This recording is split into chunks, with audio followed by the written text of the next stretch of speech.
օրենքի նախագծի առաջին ընթերցումից հետո սահմանված կարգով առաջարկություններ չեմ ստացել, սակայն որպես անհամաձայնություն կամ քննադատություն հնչել է երկու տեսակետ։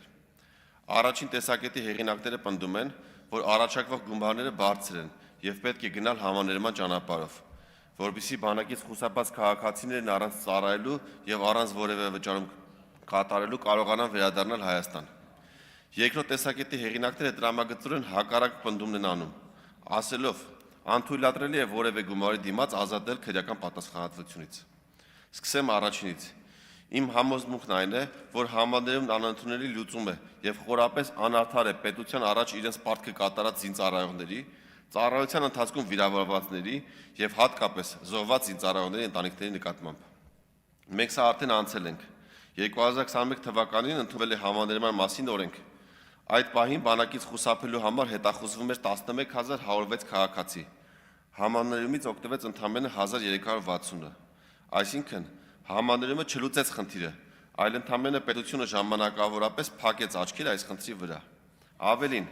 շատ կարճ ժամանակ անց մենք կրկին ունեցանք նույն խնդիրը։ Մենք ունեցանք քաղաքացիների նոր խումբ, որոնց 27 տարին լրացել էր համաներումից հետո եւ որոնք հայտնվեցին նույն փակուղու առաջ։ Սա հստակ եւ կենսափորձով հաստատված ապացույց է, որ համաներումը ոչ համակարգային, ոչ արդար, ոչ արդյունավետ լուծում է։ Հիմա անդրադառնամ երկրորդ քննադատություն առաջարկություններին։ Այն քաղաքացիները, ովքեր խուսափել են զինվորական ծառայությունից եւ շարունակում են մնալ հետախուզման մեջ, ոչ մի օգուտ չեն բերում պետությանը։ Ոչ միայն օգուտ չեն բերում պետությանը, այլև տարիներով կտրված մնալով Հայաստանի Հանրապետությունից մենք կորցնում ենք մեծ ներուժ, սոցիալական կապեր եւ տնտեսական ակտիվություն։ Բացի այդ, գործող կարգավորումներով 37 տարին լրանալուց հետո քրեական գործերը կարճվում են վաղեմության ժամկետի անցման հիմքով։ Եթե մենք այսօր 27-ից 37 տարեկան քաղաքացիներին այս հնարավորությունը չտանք, ապա նրանք եւս մի քանի տարի կշարունակեն մնալ հետախուզման մեջ եւ Հայաստան կվերադառնան արդեն 37 տարեկանից հետո եւ չեն վճարի որևէ գումար, չեն ծառայի որևէ օր, այսպիսով մենք կունենանք կորուստներ։ Այս առաջարկության դեպքում պետությունը կորցնելու է եւ հնարավոր զինծառայողներ, եւ ուղիղ ֆինանսական մուտքեր, եւ տնտեսության մեջ առաջացող շղթայական ազդեցությունը, քանի որ վերադարձող քաղաքացիները ոչ միայն ուղիղ վճարում են կատարում պետական բյուջե, այլև այստեղ ապրում են, կատարում են գնումներ, օգտվում են ծառայություններից, օժանդակում են տնտեսության ակտիվությանը։ Ամփոփելով խոսքս վերահաստատում եմ,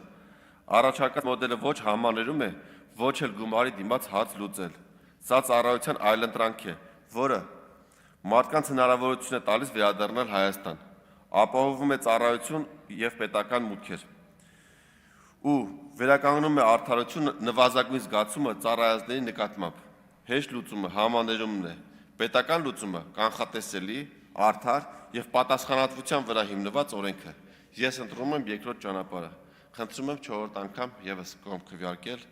իմ կողմից առաջարկվող նախագծին։ Շնորհակալ եմ։